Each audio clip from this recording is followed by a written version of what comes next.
നമ്മൾ സാധാരണ ഒരു സോപ്പ് വാങ്ങിയാൽ ആ സോപ്പ് എടുത്ത് പെട്ടി വലിച്ചെറി. എന്നാൽ ഇനി അങ്ങനെ ചെയ്യേണ്ട മക്കളെ, ഒരു അടിപൊളി സ്റ്റൈലിഷ് ബാഗ് ഉണ്ടാക്കാം. ഒരു സാധാരണ പിയർ സോപ്പ് കൊണ്ടാണ് ഈ സ്റ്റൈലിഷ് ബാഗ് ഉണ്ടാക്കിയിരിക്കുന്നത്.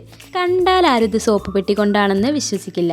നമ്മൾ ആദ്യം ഒരു പിയർ സോപ്പിൻ്റെ പെട്ടി എടുത്തിട്ടുണ്ട്. ഇനി അതിൻ്റെ ഈ ഭാഗം ഒന്ന് കട്ട് ചെയ്ത് മാറ്റാം.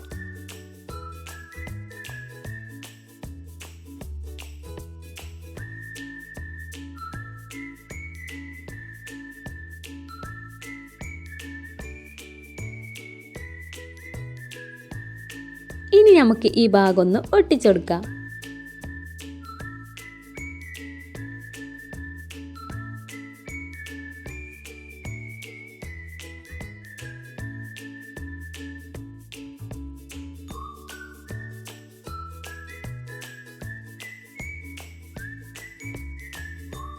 ഇനി നമുക്കൊരു കളർ പേപ്പർ, ഒരു കട്ടിയുള്ള പേപ്പറും ഒട്ടിച്ചെടുക്കാം.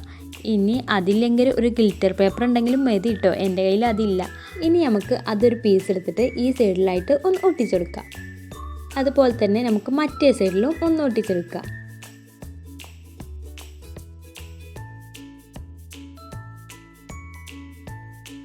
എന്നിട്ട് അതിൻ്റെ അറ്റം ഒന്ന് കറക്റ്റിന് വെട്ടി കൊടുക്കുക.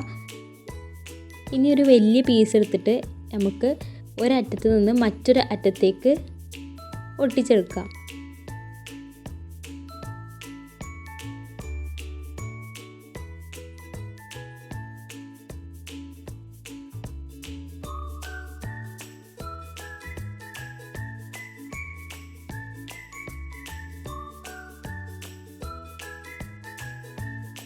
ഇപ്പോൾ ഏകദേശം മനസ്സിലായല്ലോ. ഇനി നമുക്ക് ഈ ഭാഗം ഒരു കർവ് രൂപത്തിലൊന്ന് കട്ട് ചെയ്തെടുക്കാം.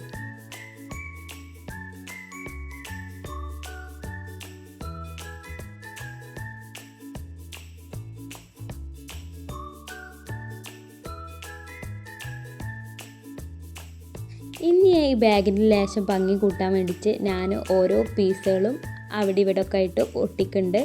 നമ്മൾ ഐഡിയ വെച്ചിട്ട് നമുക്ക് ഈ പീസുകളൊക്കെ ഒന്ന് ഒട്ടിച്ച് കുറച്ചും കൂടി ഭംഗി വരുത്താം.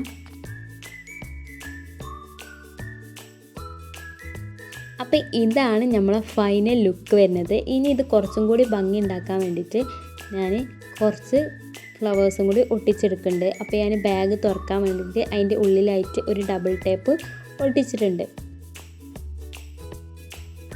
ഞാനിവിടെ കണ്ട് കുഞ്ഞു കുഞ്ഞു പൂക്കൾ ഉണ്ടാക്കിയിട്ട് ഞാൻ ഇതിൻ്റെ ചുറ്റിലും കുറച്ചും കൂടി ഭംഗിക്ക് വേണ്ടിയിട്ട് ഒട്ടിക്കുന്നുണ്ട്.